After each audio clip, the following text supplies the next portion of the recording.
From the nation's capital, the Conservative Caucus presents Conservative Roundtable, an in-depth look at today's most important issues.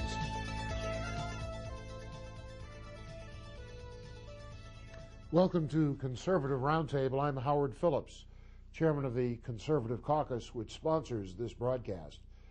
We have a very important program today, and I hope you will pay close attention, because something which is almost unbelievable is being pushed by the Bush administration and by some members of Congress. It's called the New Freedom Act, and it's really the old slavery. And our guest is Kent Snyder. Kent is associated with the man whom I believe to be the outstanding member of the U.S. House of Representatives, Dr. Ron Paul. And Ron Paul has served as the watchman on the wall, defending us against some of the most incredible, outrageous schemes ever designed by the political power structure, not just in Washington, but around the country. Kent, you're the head of something called the Liberty Committee. What is it?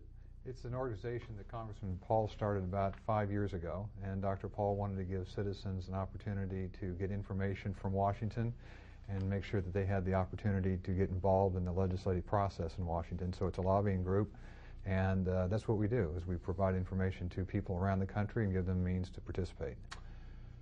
Now, your major focus at the moment is to call attention to what has been called the New Freedom Act. What is it? What's its history? Well, a couple of years ago, President Bush commissioned a presidential commission on mental health, and part of their findings and recommendation was to support the concept and practice of what's called universal, or we call it mandatory, mental health screening of all children in the United States. And does this apply even to children who are not in the government schools? Well, eventually it will, because they noted that. They want to start first with public school children, then they go into homeschoolers, etc. And of course the perverse thing... They won't get into my home. I hope not. They also want to screen all adults. So what their intention is... So this really is Big Brother, Big Daddy government, more incredible even than the things imagined and speculated upon by Aldous Huxley and George Orwell. Right. I mean, this is more comprehensive than I think even Orwell's creative mind could conceive. But it is true, and it is happening. It actually started in 1995 in the state of Texas. That great Christian conservative George Bush came up with this scheme and advanced it during his governorship. He was a governor at the time, and unfortunately the state of Illinois in 2003 passed a similar program, and they're launching it. And so, as you know, Howard, the way things happen incrementally is it starts here and starts there, and then one thing leads to another. And then, unlike our original Federalist design, uniformity of laws and policies is now being promoted, and if the states don't do it voluntarily, the federal government imposes it upon them. Right. And the No Child Left Behind legislation will have an impact in seeing to it that no child will be left free of mind tinkering by federal bureaucrats. Right. There will be a section in No Child Left Behind. We call it No Child Left Undrugged. And unfortunately, that seems to be the direction. Now, how does one become eligible for drugging? And I understand this is applied to children, has been applied to children as young as 3 years of age. Yes. Well, the plan is to have this so-called universal system of screening. It will be done in the schools. Then when Who does the screening? Well, that's a big question, because as Dr. Paul talks about, he's a physician, has been for over 30 years. How can you get, 1 million qualified screeners for 50 million students? I mean, the logistics are just preposterous. So who's going to do them? What's the standard going to be? And as we all know, screening, psychological screening, is extremely subjective. And what will happen to these kids? And of course, we believe that it will then cause forced drugging. And of course, there's plenty of evidence, as you and I talked earlier, in the state of Texas, they are already giving kids as young as 3, foster kids, these psychotropic drugs such as Ritalin.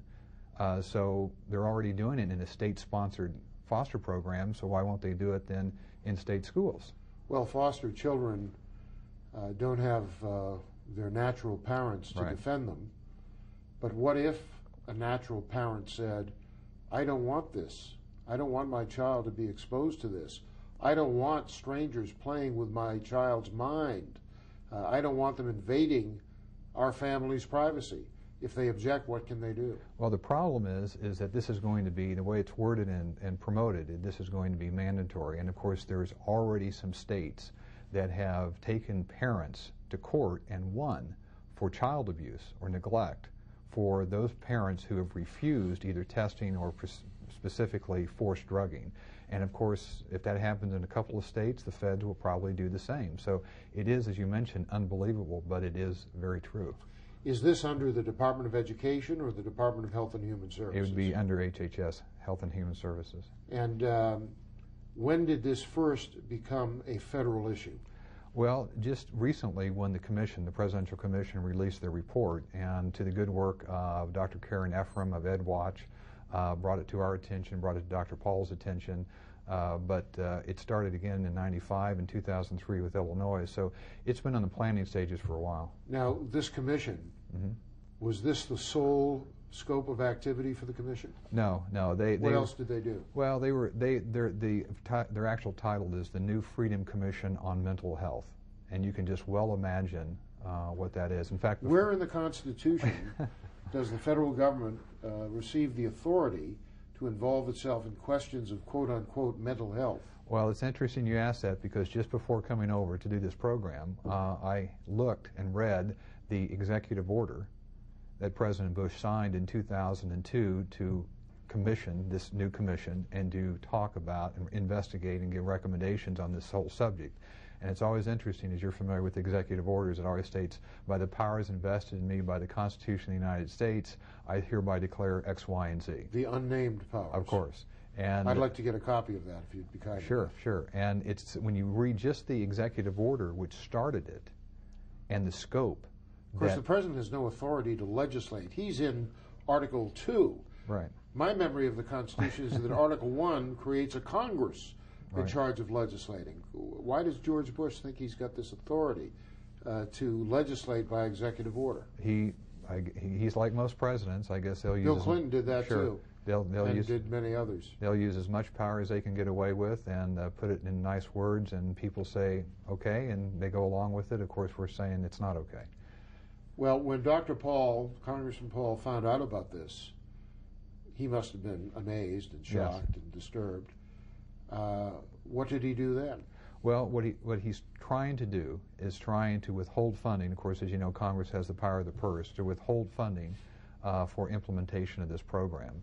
And he had a rider or an amendment on an appropriations bill, and unfortunately, he only received 95 yes votes. I was shocked to see that most Republican members of Congress, including many who are perceived as conservatives, voted for this. Yes. Did they know what they were doing? Oh, yes.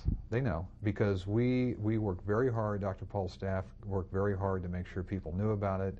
There was a lot of activity by the staffs. Of course, when anything is offered as an amendment, it forces a vote, which then means that they have to learn something about it. Well, they knew what it was all about. But of course, the pharmaceutical industry is behind it, the administration is behind it, and once the word got out that the Bush administration, the pharmaceutical industry wants this, then they decided to take a different position. They voted against Dr. Paul's amendment to withhold funding. Have any of them, or has any one of them, repented of that vote since then?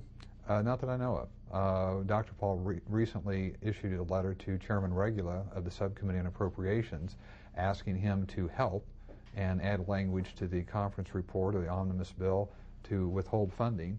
And we got 23 signatures, but we had to fight to get to 23. And so we thought that at least most, if not all, of the 95 who voted in favor of the Paul amendment would also sign on to this letter. Well, they didn't. And why? I don't know why. I mean, I really don't know why. It's very frustrating, it's very maddening, and I look at these people and wonder, what are they thinking, what are they doing? Now, I understand there's one possible bit of good news, and that is that the Speaker of the House, who supported the new Freedom Commission initially, may now be reconsidering his position. Correct. And the reason for that is because the people in Illinois are now learning about what the legislature did in Illinois in 2003. The press is beginning to pick up on this, and so there is a backlash in Illinois that is brewing, so much so that the legislature is considering repealing that. And of course, Speaker Hastert is from Illinois, and I think he's feeling that pressure. So he is being much more agreeable. We're looking for Mr. DeLay to also help us out on this. So now, he voted with you in the first round, did he not? That's correct. That's correct. I was very pleased to see that. Yeah, he did support Dr. Paul's amendment to withhold funding, so that's good. And we're going to have to take a break now, but when we come back, I'd like to get your thoughts about what our viewers can do to inform others about the mental health invasion of privacy by the federal government being pushed by the Bush administration. Stay with us. We'll be right back with Kent Snyder of the Liberty Committee with Congressman Ron Paul of Texas. Stay with us.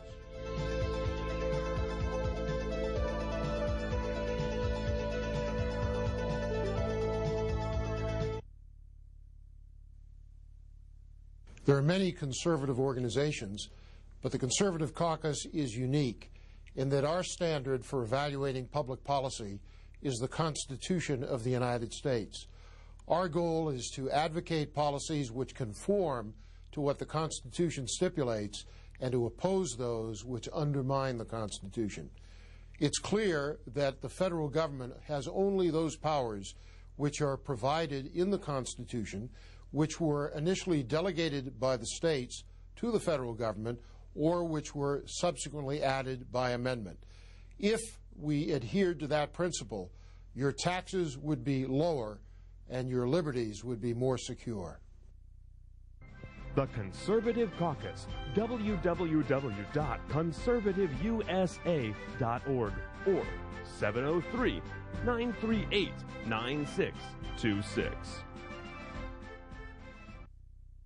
Face the Truth is a production of the Conservative Caucus and is seen twice monthly on the station you are watching.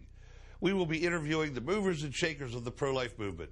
We hope to educate and even inspire you about what is being done in our country to protect and to promote the sanctity of life. Please watch us. Don't miss Face the Truth with Stephen Peruka and Conservative Roundtable with Howard Phillips right here on this station every week. Here's how you can become a citizen lobbyist and influence how your representatives vote. Write a letter to your congressmen and senators. Speak out on a call-in talk radio program. Write a letter to the editor of your local newspaper and call the Conservative Caucus for more information at 703-938-9626. Help the Arbor Day Foundation plant more trees across the nation. Plant a tree today for all the world to share. Go to arborday.org.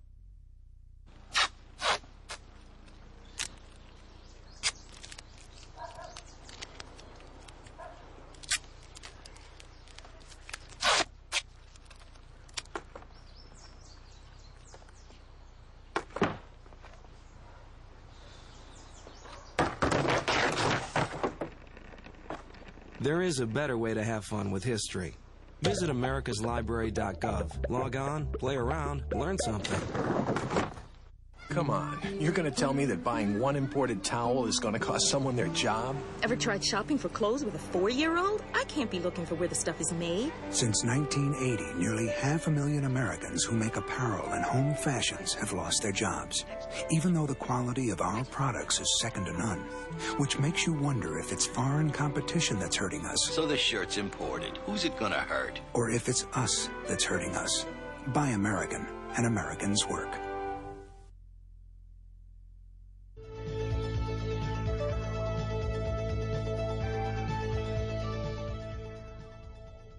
Welcome back. I'm Howard Phillips. Our guest is Kent Snyder, who runs the Liberty Committee for Dr. Ron Paul. We've been talking about the new Freedom Act, which would permit the government to invade your privacy, to psychoanalyze your children, and ultimately to administer drugs to children. It's already been done in Texas for kids as young as 3.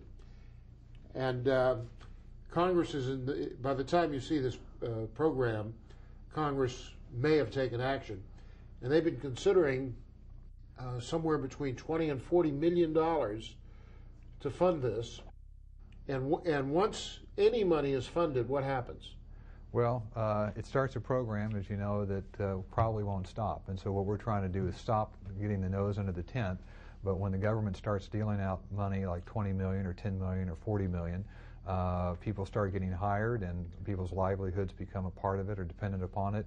And then the next time they'll ask for $100 million, and then it will have a life of its own. So we're trying to stop it before it gets started. It's very hard to terminate a program once created unless you have a president of extraordinary perspicacity and courage. Yes. It's been a long time since we've had a president like that. Yes. Well, what are some of the other issues in which the Liberty Committee is working? Well, we're also working on the national ID card. We're trying to stop that, and that's, of course, part of the 9/11 implementation legislation from the 9/11 Commission. We're certainly opposed to it because that's going to drive a lot of other things, so we're working on that. Now, the idea is that just as in South Africa during apartheid and in the Soviet Union under Stalin, you'd have an identity card issued by the national government. Right, right. Well, I know why that's wrong, but why is it wrong? Well, first of all, we live in America. That's a simple way to put it. The other thing is it gives the government and variety of agencies and even private companies access to information, your lifestyle, what you do, what you drink, what you buy, where you go, your financial transactions. And I think Americans need to ask the question, what type of country do we want to live in? And to me, that's the important question, even especially post 9/11. What kind of country do we really want to live in? And I believe that if we change our ways much more than we already have, in my view, the terrorists have won without even another attack. Because many more people have died in Iraq than died on 9/11. Yes.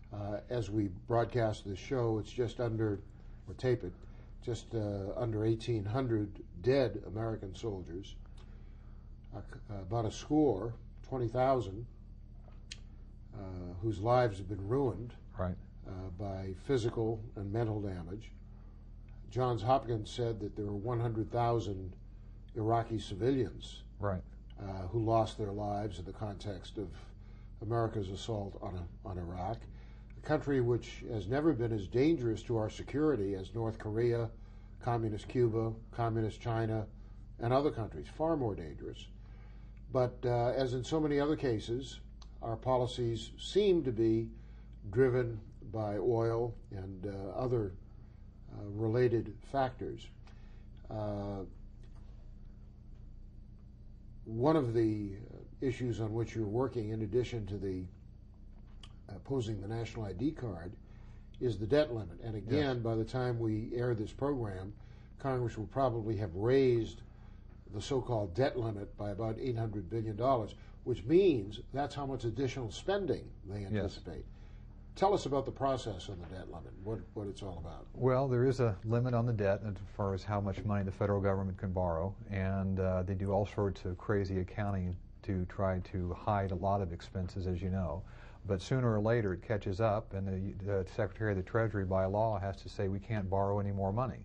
And so Congress then says, well, we have to raise the debt limit so we can borrow more money because we've already spent this money and we want to spend some more. So Congress will be considering raising the debt by the figure that you mentioned, up to $800 billion.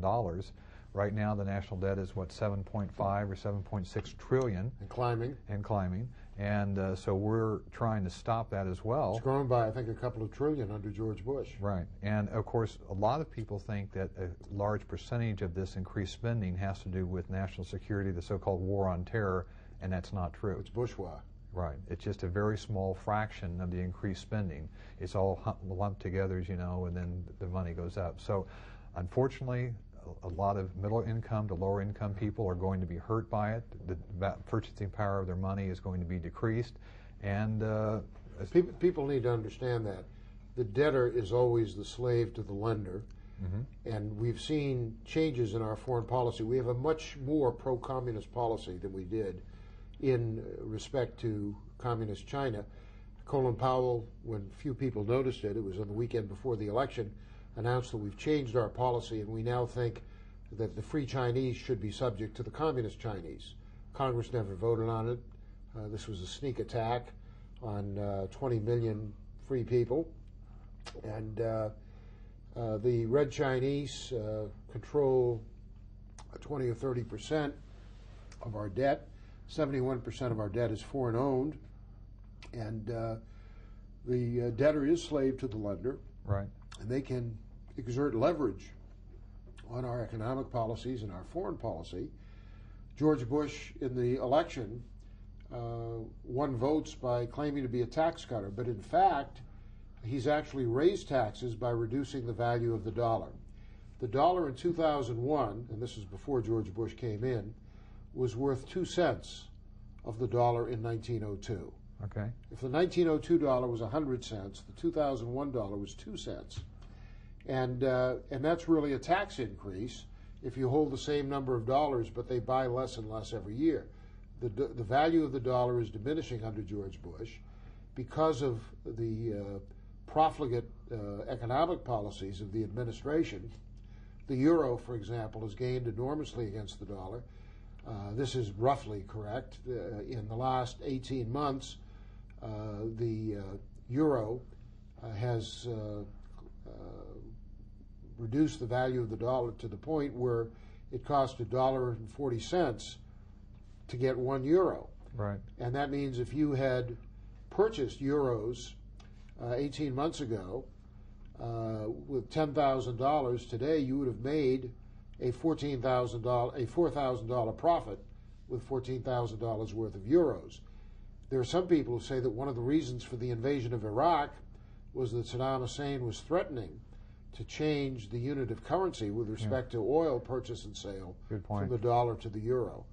And I have a hunch that had something to do with Bush's decision. Yeah, that's a good point. Yeah, people need to understand and keep in mind that the bills have to be paid. Just like your credit card bills, just like in your household, you have to pay your bills. And unfortunately, my opinion is that a lot of people out there believe that it doesn't make any difference, and that's what's scary to me. Franklin Roosevelt started that. He said, we only owe it to ourselves, which is not true. We have to take a break. We'll be right back with Ken Snyder after these messages. For a final wrap-up, you'll learn how to get in touch with the Liberty Committee and get the facts you need so that you can have an impact on your senator, your congressman, maybe even your president. Let's see.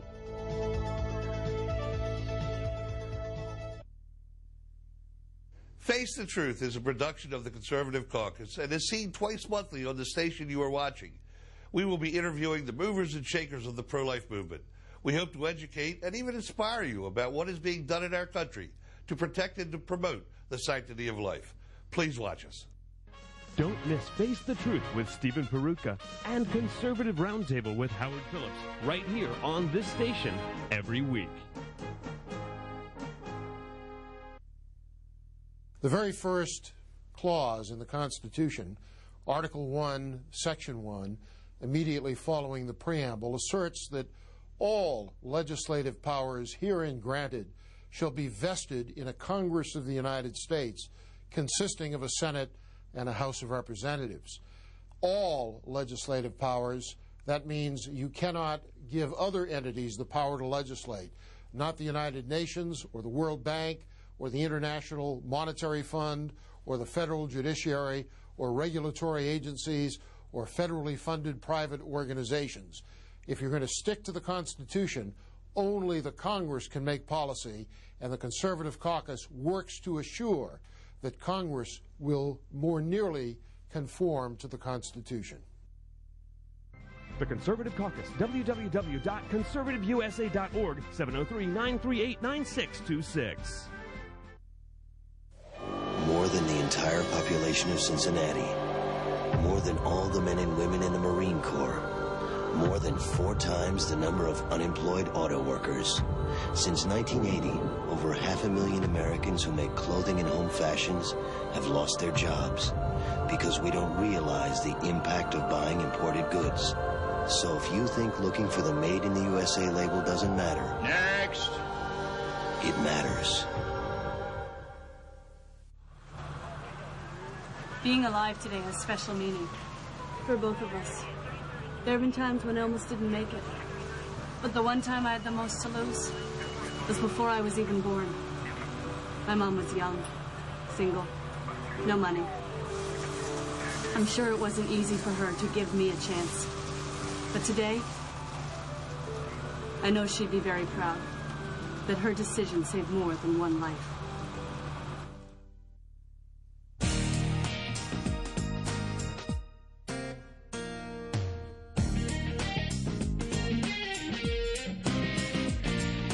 such a great document. It guarantees me so many liberties and freedoms. It's looking out for me. Not only have I learned a lot of speaking skills, Meeting these 50 other incredibly talented people, You learn a lot about yourself. you're able to grow in so many ways. Learning about public speaking. you also gain a tremendous amount of friendships. Welcome back. I'm Howard Phillips. If you're interested in the kinds of issues we discuss on Conservative Roundtable, please check out our website, www.conservativeusa.org. Fax us your name and address, 703-281-4018, or 4108, excuse me, or write to the Conservative Caucus, Vienna, Virginia, 22180. Our guest has been Kent Snyder of the Liberty Committee. How do they reach you, Kent? The best way is our website, thelibertycommittee.org, all three words, thelibertycommittee.org, and our contact, fax information, phone numbers is there as well. Ken, I would be remiss if I didn't use this opportunity to tell you and our audience how important your boss, Ron Paul, is. Ron Paul is one of the greatest elected officials in the history of the United States. He has single-handedly stood up for the Constitution. And despite having a magnificent voting record, he was not opposed for re-election this last time. That's correct. Because people respected his character and his integrity. He was able to win election even though the national leadership of his party finds him troublesome. Right. He had his own mailing list and was able to raise enough money to win his elections and to stay in there. I don't believe that in God's providence anyone's indispensable, but if anyone were, it would be Ron Paul. One of the reasons he's so important is that he explains his votes. He doesn't simply vote correctly. He explains every day why he voted as he did. And I hope all of you will come to know how much we owe Congressman Ron Paul and through him, how much we owe you and your committee for the great job you're doing. Ken, I just want to thank you. Sure, thank you. And God bless. And thanks for joining us on Conservative Roundtable.